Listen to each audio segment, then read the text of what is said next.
ഏതാണ് ഈ സ്ഥലമെന്ന് ചിന്തിക്കുക പോലും വേണ്ട, നിങ്ങളിപ്പോൾ അത് കണ്ടുപിടിച്ചില്ലേ? അതെ, എരുമകൊല്ലി. അത് കുറച്ച് പഴയ പേരാണ്. എരുമകൊല്ലിയാണ് പിന്നീട് എരുമേലിയായത്. അയ്യപ്പൻ മഹിഷയെ വധിച്ചത് ഇവിടെ വെച്ചാണെന്നാണ് വിശ്വാസം. അല്ല, എന്തിനാണ് ഞാൻ ഈ കഥ പറയുന്നത്? ഈ ഒറ്റമൈൻഡ് എന്നൊക്കെ പറയുന്നത് കേട്ടിട്ടില്ലേ? ആ വട്ടിലിറങ്ങിയതാണ് ഇങ്ങോട്ട്. നമ്മളിപ്പം ചെറിയ സ്ഥലമേ പറയാൻ പാടുള്ളൂ. ആദ്യം എരുമേലി പോട്ട്, എന്നിട്ട് പിന്നെ വാഗമൺ പറയാം.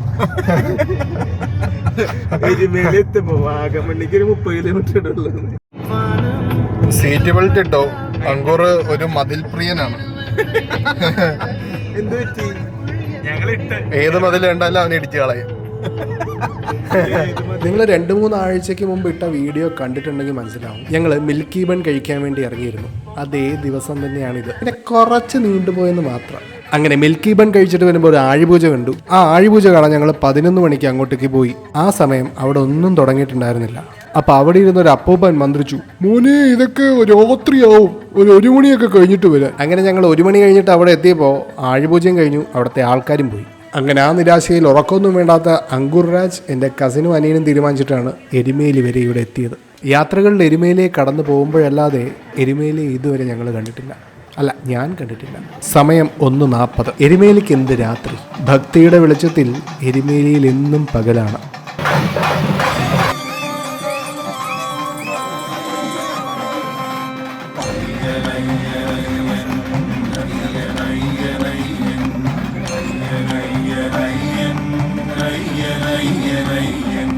അതെ, എല്ലാവരും ആടിപ്പാടി എരുമേലി ധർമ്മശാസ്ത്ര ക്ഷേത്രത്തിലേക്ക് എത്തുന്നു. ചെമ്പ് ഇത് ചെമ്പാക്കിയോ? കൊടിമരം ചെമ്പാക്കി.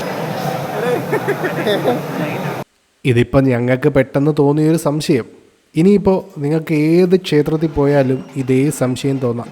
ആ സംശയം തോന്നിയില്ലെങ്കിൽ ഇനിയും കുറേ പോകും. ഞങ്ങളിതാ പുറത്തേക്ക് എത്തിയപ്പോൾ വീണ്ടും വീണ്ടും മണമുറിയാതെ ഭക്തജനപ്രവാഹം മഹിഷിക്ക് മോക്ഷം കൊടുത്തത് ആഘോഷിച്ച് എരുമേലി ധർമ്മശാസ്ത്ര ക്ഷേത്രത്തിലേക്ക് എത്തിക്കൊണ്ടേയിരിക്കുന്നു.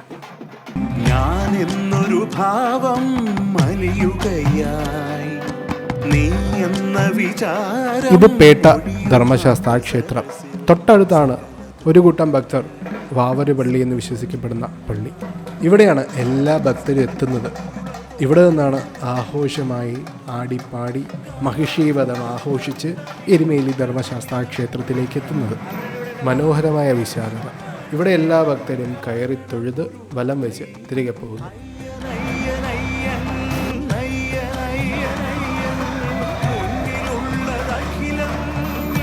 അപ്പം ഞാനും തൊഴുതിറങ്ങി.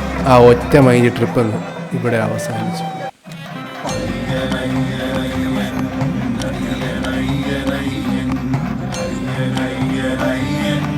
അയ്യനയ്യനയ്യൻ